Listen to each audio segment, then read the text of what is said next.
104.5 The Team, your home for New York sports, and the man who broke the news to a lot of us last night that Todd Frazier, David Robertson, and Tommy Kahnle were coming to New York. Bruce Levine from 670 The Score in Chicago.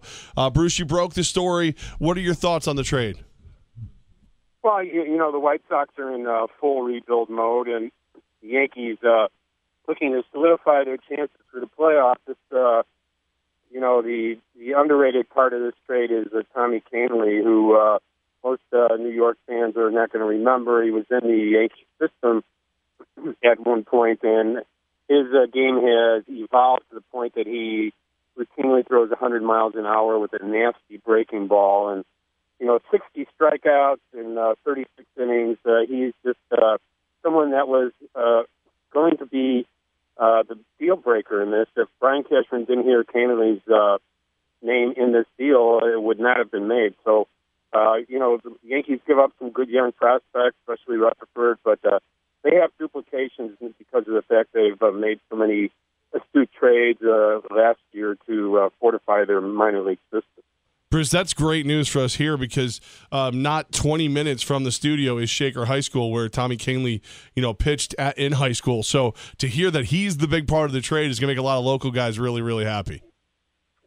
A lot of contract control with Kahnle, and the fact that Robertson has one more year left, and the fact that Frazier is a free agent, that's a wash. But Frazier can do some damage for you guys.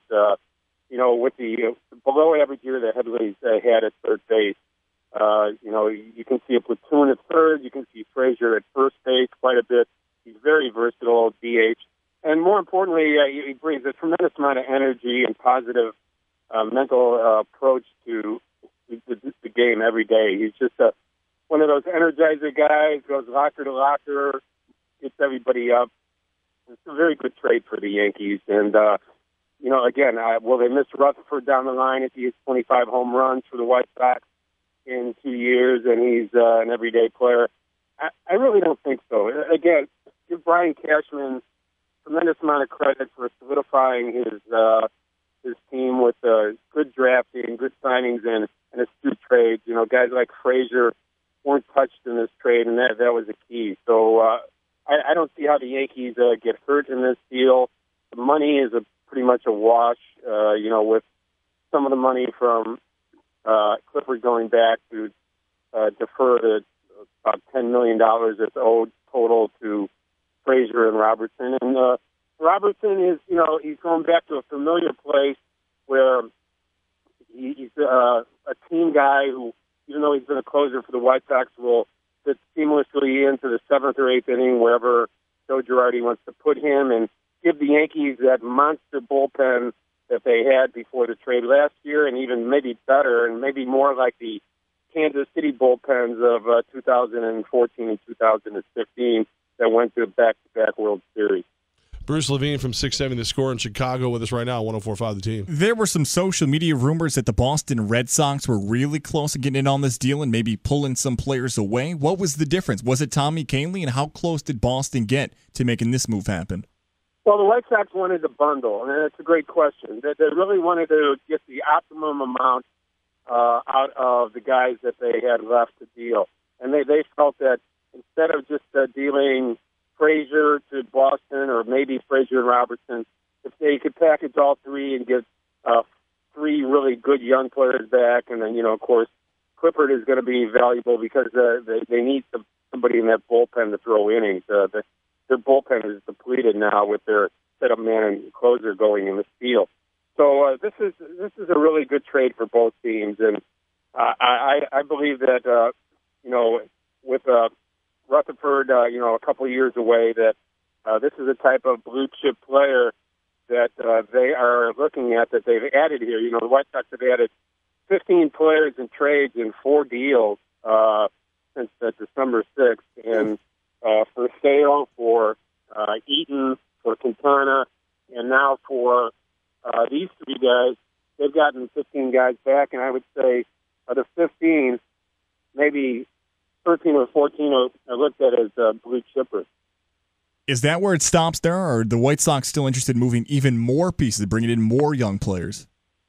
Well, they're going to try to move Melky Cabrera, who's a very, any Yankee fan knows what a good player he was there. And he's a real solid veteran that can help somebody at the top of an order. He's just the type of player that helps you win big games, and he's a clutch hitter. They're going to try to trade him. They're also probably going to try to move Derek Holland, one of their starting pitchers, but he's hit on some bad times here. He's going to be hard to deal because he has a ERA of about 8.5 over his last 5 starts. He started the year off great on a one-year deal for the White Sox, but the lion's share of their dealing is done. Maybe Cabrera goes somewhere after that. The White Sox, secretly would say we hope to lose a lot of games in this last part of the year. And we hope to see Yoan Moncada, who's the number 1 prospect in the minor leagues, is coming up today to start playing. We want to see him perform well and do well, but their goal is to chase the Philadelphia Phillies for the number 1 pick in the 2018 draft. That's a part of this rebuild, is to draft high over the next couple of years, lose a lot of ball games, not tanking, but the fact is they're not going to add on veterans at this point. They're just going to try to build from their organization within and see if they can do it that way. That's the goal of the Chicago White Sox right now. Bruce, you brought up Yoan Moncada. Is that one of the reasons that they were finally ready to let Todd Frazier leave, is that he's just knocking on the door too hard and they got to let him up? Yeah, I mean, they wanted to clear the deck before they brought Moncada up. He's done exceedingly well in the minor league. He was hitting .330 before he injured a hand, and then some of his average dropped off. But he's starting to hit the ball again. This is a dynamic young player who the White Sox hope is their second baseman for the next 10 years. Switch hitter with power and speed. It's going to be fun to watch him develop, and it's going to be a building process for the White Sox here. They've gotten a lot of young guys like Rutherford from the Yankees who hopefully fit into their plan, and the White Sox would like to be contending by 2019, 2020 at this point.